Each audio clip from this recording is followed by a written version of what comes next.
The Anchor Hocking Glass Corporation brings you Crime Photographer.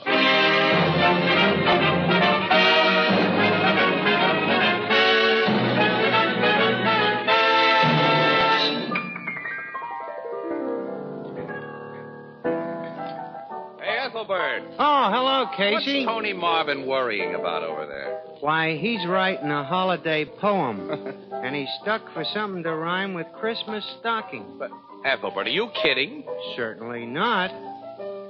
Oh, you mean Anchor Hocking. Oh, gee, fellas, that's wonderful. Anchor Hocking. A great name in glass.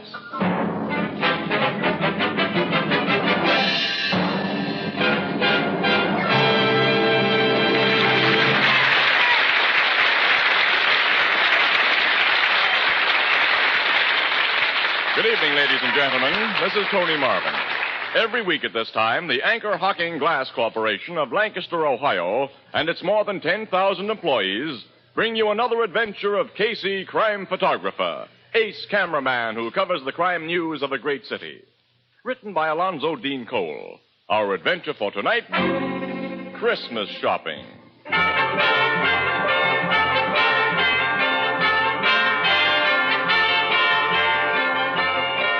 Late afternoon, a crowded aisle in one of our city's largest department stores. Making slow headway through the jostling shoppers are... Casey, I've never seen the store so crowded. Yeah, we say that every year during the week before Christmas, Annie. Where are you taking me now, huh? Well, you haven't anything for your Aunt Harriet yet, so I thought we'd look at umbrellas. They're on this side of the store somewhere. Yeah. Annie, look, you can pick up a much nicer umbrella for Aunt Harriet than I can. I trust your judgment, absolutely, Annie. So suppose I shop for all the uninteresting items while you go up to the toy department and watch the electric trains again. Well, you know I've still got to pick up a few more things for my sister's kids, Annie. And hey, Annie, wait a minute. Hang on to your pocketbook. Keep an eye on that little guy in the black overcoat just ahead of us. Who? That's Fingers Fogarty, one of the best-known dips in the city. Pickpocket? Yep. Shove through this mob a little faster, Annie. Now keep him in sight. I think he's closing in on a prospect. You mean he's made up his mind about whose pocket he's going to pick? Sure. Smart dips like Fingers don't dive into just anybody's pocket. They hang around bars and wait for some guy to flash a roll. And they tail him. If he gets into a crowd like this... Look, Fogarty's doing his stuff now, Annie. No. Yeah. That big fat guy he just bumped into. Fingers took a wallet from his inside pocket. Well, I didn't see him. Neither did the fat guy. Fingers is a smooth worker. Come on. You'll feel very badly when we stop his special brand of Christmas shopping, but pocket picking is considered antisocial. I've got to get Mr. Fogarty. Well, he squeezed through the crowd. I can't see him anymore. Neither can I. Look, Casey, yell out for somebody to stop him. Oh, what'll I yell? Stop thief? Well, you can't let him get away. He won't get away. Every cop in this precinct knows Fingers. He'll be picked up quick after a charge is brought against him. I'll help that guy who lost his wallet bring the charge. Yes, too. if you appear as a witness. I will. Where's the fat man? Excuse me, mister. Huh? Something happened to you a minute ago that I don't think you know about. What do you mean? Your pocket was picked. My pocket? Yeah. A little guy bumped into you, and as he did, I saw his hand go into your inside pocket and come out with a wallet. Well, I happen to know who he is, and when you report your loss to the cops, I'll be glad You're mistaken, mister. I didn't lose my wallet. Huh?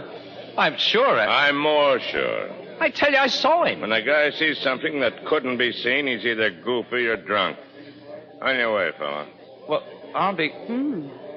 Good thing you didn't get your hands on Fingers Fogarty. What He could have plastered you with a nice suit for false arrest. And I know he took a wallet from that fat guy's pocket. I was watching every move that Fingers made. Well, I was watching him, too, and I didn't see him take anything. And that fat man says he didn't lose a wallet, so... Okay, I'm goofy or drunk. Or maybe you only need glasses. Well, I do after this. Several glasses. Let's head for the Blue Note.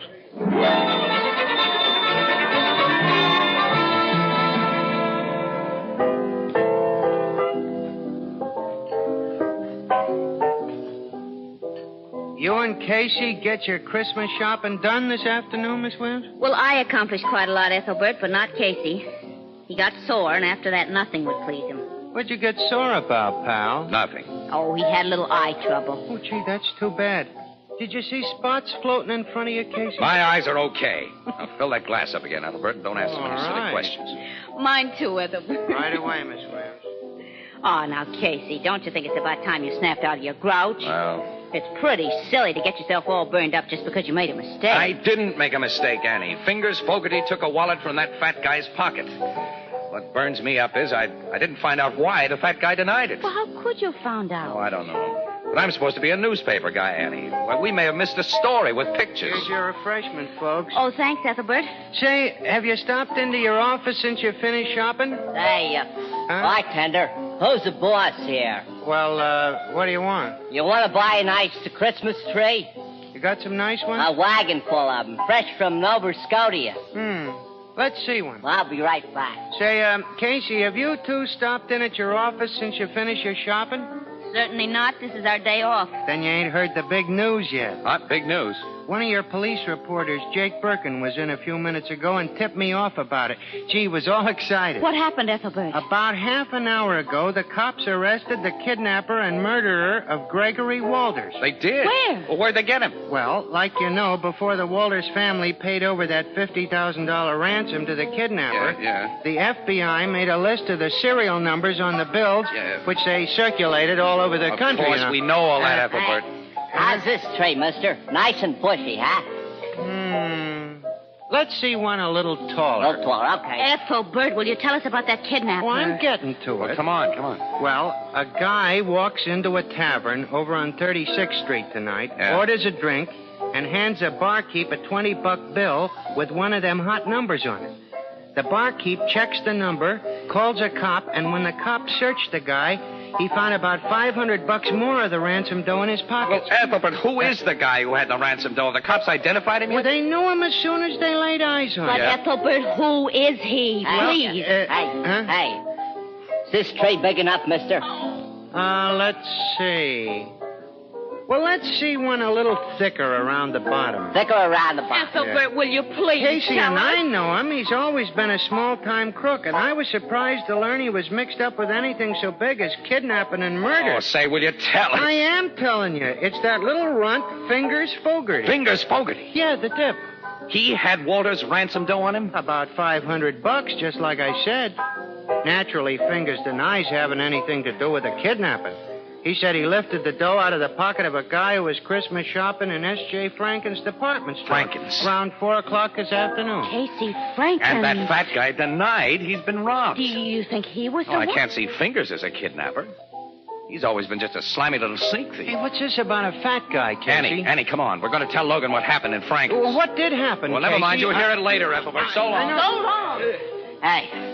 Hey, is this one big enough for you, mister? I tell them two a whole complete news story in 2 short words, then they run off and leave me out on a limb. What limb?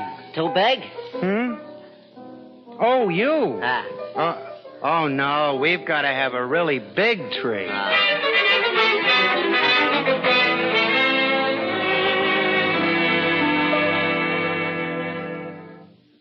You think Fingers Fogarty may be just the victim of circumstances, Casey. Circumstances peculiar to his profession. Miss Williams and I have told you what happened, Logan. You can add it up. Captain, have you got anything on Fogarty outside of the $500 found in his pocket? And not yet, Miss Williams. The joint he lives in is being searched, but we don't think he was chump enough to hide the rest of his ransom money there. If he lifted the 5 C's from that fat guy, he has no rest of the dough to hide. Now, look, Casey. Fingers Fogarty knows you pretty well, doesn't he? Yeah, sure, he knows me, certainly. Now, hasn't it occurred to you that he may have put on an act for your benefit? I don't get you. Now, let's assume that Fingers is the real kidnapper. It's been over a year since the ransom money was paid. Fingers has been careful. He hasn't tried to pass any of the 50 grand because he knows it's red hot. But now he figures the heat has died down, so he sends up a trial balloon. How do you mean trial balloon? Well, he's got a record as a dip, Miss Williams. He figures if he gets caught passing that dough, we'll believe that he lifted the money from a guy's pocket. And to cinch it, he acts like he's lifting it from a guy's pocket while Casey is watching him. He picked you for his star witness, pal. Logan, hasn't it occurred to you that the fat guy might have been sending up that trial balloon? Huh? What do you mean? Assume the fat guy's the real kidnapper. And he wants to know how safe it is to pass those ransom bills. He knows that Fingers is a pickpocket. Well, he goes to one of the little runt's hangouts and flashes a roll in front of him.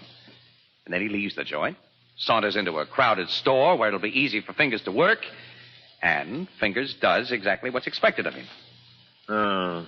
That's a reasonable theory, Captain. Sure. If Fingers gets caught passing that dough, the kidnapper learns about it from the papers and continues to let the money cool off. Also, Fingers has a long record. You cops won't believe anything he tells you. You'll tag him as the Walters kidnapper, which will leave the real one sitting pretty. The only thing the real kidnapper didn't figure was that someone might see Fingers take his wallet.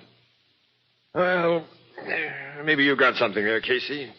You and Miss Williams have never seen that fat guy before? Mm-hmm. No, but we'll know him if we see him again, though. Definitely. Your description might fit 1,000 guys in this town.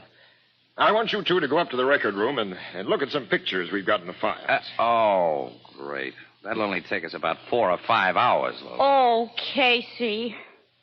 And this was to have been our night off.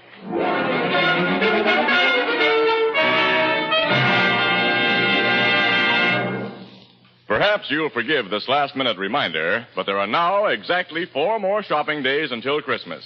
That means a very real problem to those of us who like to put things off, as who doesn't? Is there anyone you've overlooked? Anyone to whom you want to give something beautiful, practical, and inexpensive? Well, you'll find the answer in Fire King oven glass.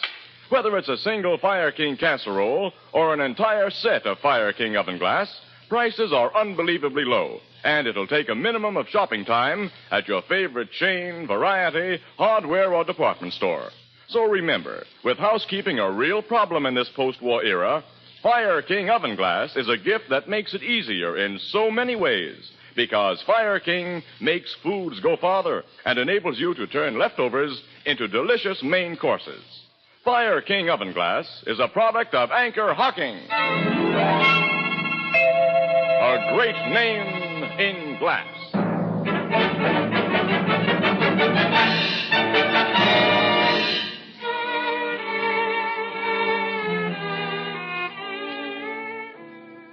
Oh, I don't recognize any picture here, Logan. Oh, me either. Oh, golly.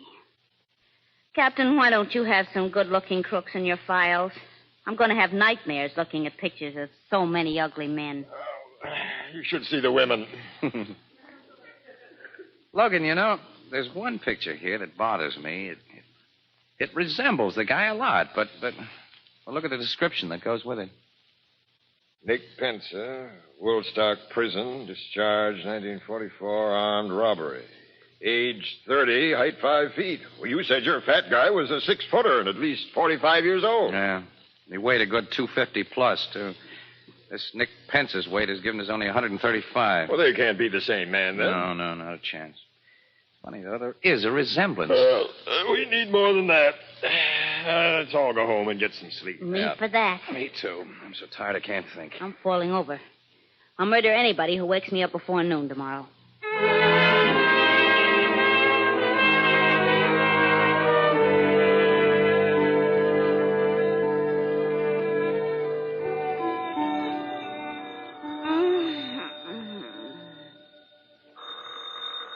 Oh, no, thank you. No, thanks.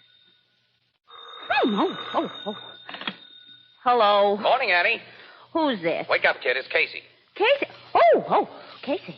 Yeah, Casey, you remember me, don't you? Yes, I do, and it's only 9 o'clock, and what is the big idea? Annie, look. I think I know where to look for that fat guy. You do? I certainly do. The old bean wasn't working last night. But when I woke up a few minutes ago, I had it. The strong resemblance between that young half-pint crook, Nick Pensa, and our big, fat, 45-year-old guy can't be just coincidental, Annie. They must be relatives, maybe brothers. Mm-hmm. Go on. Well, I've looked in the phone book and found only one Pensa listed, John Pensa, contractor, who lives and does business out on Dudley Road. I thought you might like to drive out there with me and see what John Pensa looks like. Why don't you have the cops go out and look at him? But, Annie, you're not awake yet. Only you and I can identify that fat guy. Besides, if you and I find him, Annie, we get an exclusive. The cops are in on it. Every paper in town will have Well, it. I'm awake now, all right. Where'll I meet you? I'll be outside your door with a car in 15 minutes. Casey, I've got to dress. We'll make it a half an hour then. We'll make it a full hour and no sooner. Well, what are you going to dress, yourself or a Christmas tree? Listen, Annie, I can bathe, shave, and get into my clothes in 10 minutes. I put on underwear. Goodbye.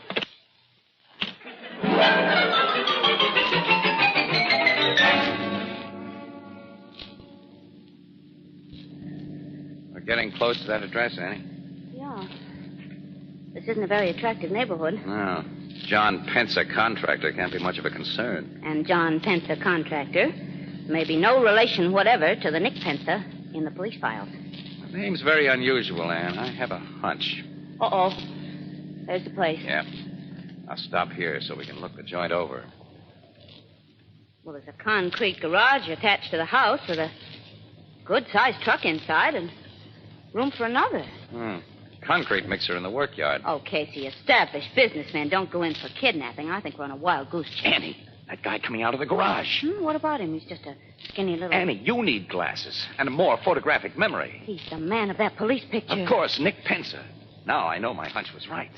He's looking over here. Well, he's never seen us before, but I'll get rolling anyway. Now, how can we find out if he has a fat brother? Well, I'll drop into one of these neighborhood stores and make a few inquiries. Then what? Well, how can I tell until I find out what I hope to find out? Annie, you're the darndest girl for asking questions. You really are. Now, let's stop there. Well, we'll stop here. We'll go into this little drugstore right here. The druggist usually knows everybody in the neighborhood. Come on. Okay, but I think it would be simpler and more sensible to make inquiries at the precinct police station. I don't want the cops in on this until we know where we stand. Here, let me do the talking. It's your party, wise guy. You handle everything. What can I do for you young people? Hello, Pop. We're going to have, what kind of ice cream soda do you want, Annie? If I must have an ice cream soda, chocolate. Chocolate. Same for me. 2 chocolate sodas. That's right. Oh, by the way, I'm looking for a party in this neighborhood by the name of Pencer. I imagine you know the family well. Pencer? Yeah. Never heard the name before. You never heard of it? Change my order to raspberry. Yes, miss. 1 raspberry. I'm just a stranger here. Come down from upstate to handle this place while my son's away hunting. Maybe my granddaughter can tell you what you want to know. Say, Katie. Yes, Grandpa? Come here. Fella's looking for a party by the name of Penner. Penner? No, not Penner. Pencer. Oh, I know the Pences. All of them. You do? That's swell. Eh? Mr. Pence lives down the street. Uh-huh. Over his office. He's a contractor. What's he look like? Is he, He's Mr. Pence is short and skinny, and his first name's Nick. well, Nick Pence is not the contract. Yes, he is. Ever since he got out of prison a couple of years ago. You say somebody's gone to prison, Katie? No, Grandpa. They've come out. That serves him right, then. The man's reformed now. Oh, that's bad, very bad. Grandpa's a little deaf. Yeah, I can see that. Sister, I understand that my friend, Nick, has a brother or a cousin. No. Maybe an uncle? No. Here's the sodas. Who gets your raspberry? He does. Here you are, mister. Thanks. And Mr. Casey, you have earned it. Sister, you mean Mr. Nick Pencer has no relatives at all? He's got a sister and a nephew. Oh, that's a great help. How old's the nephew? About 10? No, ma'am. It's the funniest thing. Mr. Gus Pence is a lot older than his uncle. Huh? Mr. Gus is Mr. Nick's partner, I think. And he comes in here all the time. What does Mr. Gus Pencer look like? Well, he's tall and fat, and in the face he looks like Mr. Nick. Annie, give me that chocolate. You take the raspberry.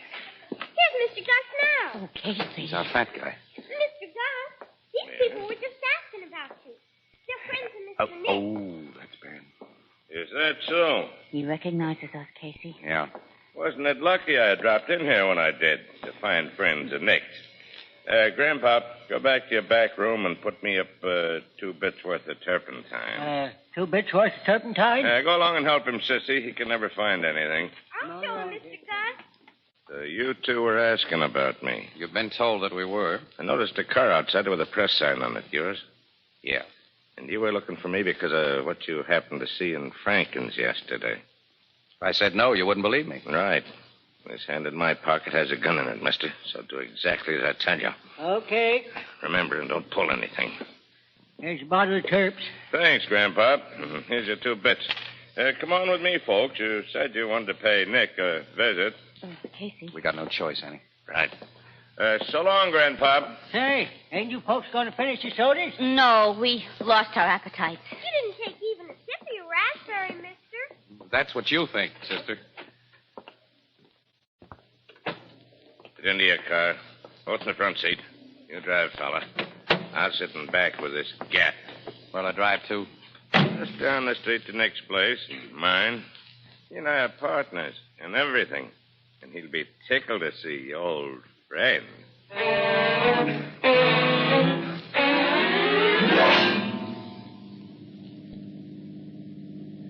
Turn into the workyard and park in our garage. And next to the truck there. Okay.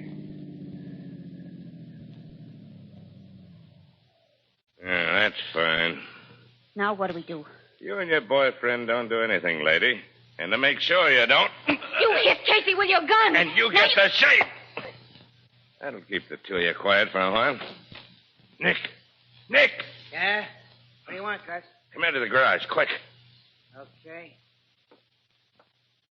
Whose car you got in there? You'll see. Come inside and help me close these doors. Okay. Hey. What's the idea? Take a look inside this car. Who's the guy and the dame? They're the two I told you about last night. Saw that dip take the hot dough from my pocket. They got wise to the layout and located us. They police? No. These two are newspaper mugs. I figure they were making this play on their own, so we got to take care of them. We can't bump them off here. We can. We do it nice, clean, and quiet. Get those big spools of adhesive tape from the house. What are you going to do? You'll see. Get that tape.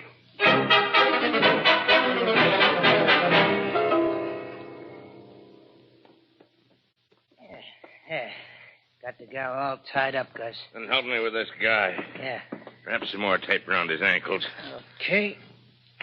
Yeah. He's fixed now and solid. All right.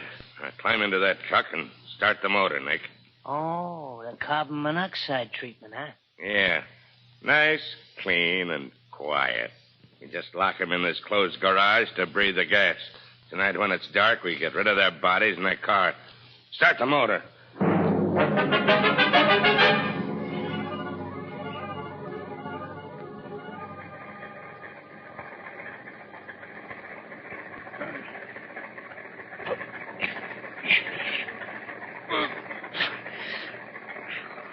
Ann, I worked the tape off my mouth against that fender. Nod your head if you're okay, kid. Good. I'm going to try to pull the adhesive tape off your wrists with my teeth. I'm getting lightheaded. Gas is beginning to work. I got the tape. Now pull and turn your wrists. Pull more, Annie. There, that did it. Your hands are free. Pull the tape off your mouth now.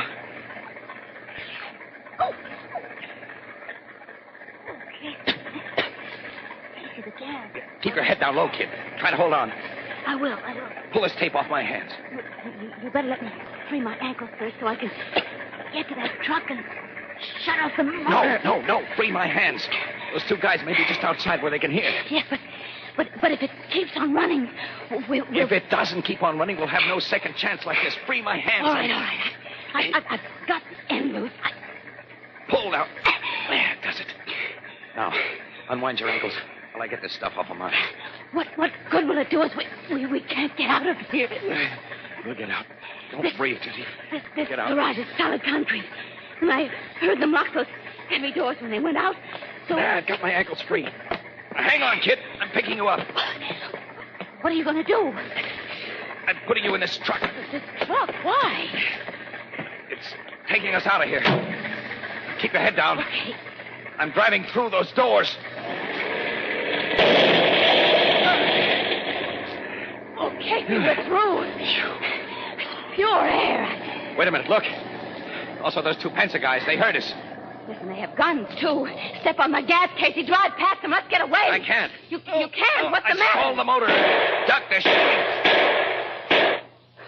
Oh, why are they running away? They're getting into that car. They're going to try to get away. If I can only get this motor started again. That did it. Now, come on. Casey, don't drive toward their car. They'll I'm start driving shooting. into their car.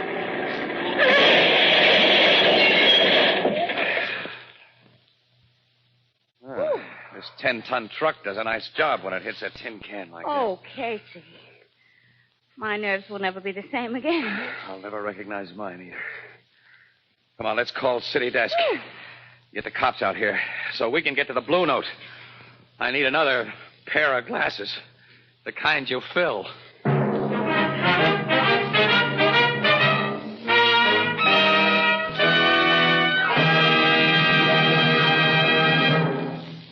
Recently, in a big eastern city, a group of trained men and women called on thousands of housewives and asked this simple question. What kind of container do you prefer for the foods you buy? An overwhelming majority of housewives said they preferred to buy food packed in glass. Among them were a great many mothers of small children, and by a ratio of more than 8 to 1, these mothers said they insisted on prepared baby foods packed in glass. They gave many reasons, as you might expect, but here are the 3 reasons mentioned most frequently. First, glass lets you see what you buy before you buy it. Second, you can heat, serve, and store leftover portions of prepared baby food in the same glass container.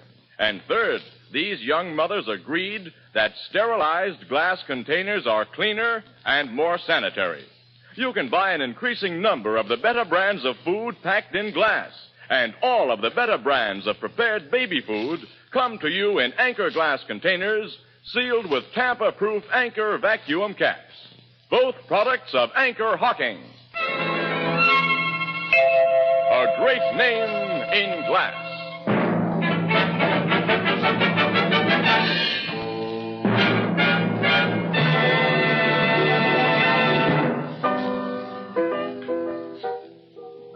You didn't kill them 2 kidnappers when you threw that truck at them, Casey? No, Ethelbert, no. Cops pulled him out of the wreckage in fairly good shape, considering. They'll be able to walk to the chair. How about the ransom money? Did the cops find it? Yeah. Gus, the fat guy, confessed to Walter's kidnapping and told where he and Nick had hidden the dough. Gee, and all because you and Miss Williams did some Christmas shopping. Say, what happened to the little dip, Fingers Fogarty? Well, in trying to clear himself of the kidnap and murder charge, Ethelbert, Fingers made so many admissions about his own specialty that the cops can keep him in jail until 1999. Gee, 1999, huh? Good heavens, Casey, what's that coming in the door? What on earth? What do you say, mister? That's the biggest tree I got on the wagon, okay? Yeah, uh-huh. Yeah, now that's what I call a real Christmas tree. Ethelbert, what are you going to do with such a big tree? Well, you couldn't get a little tree in that big room.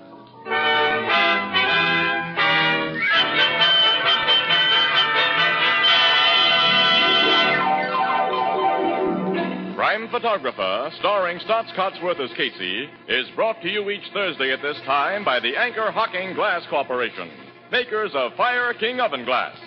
Anchor glass containers, Anchor caps and closures. All products of the Anchor Hocking Glass Corporation. A great name in glass.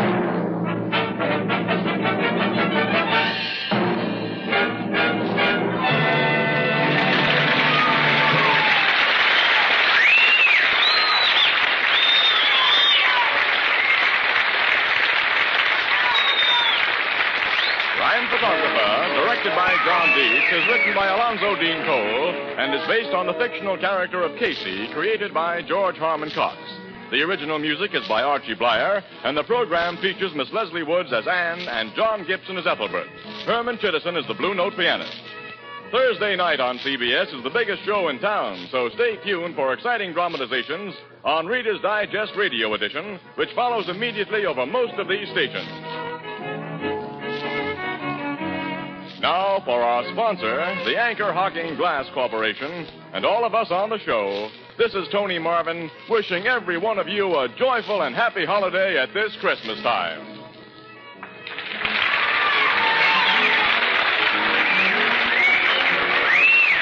This is CBS, the Columbia Broadcasting System.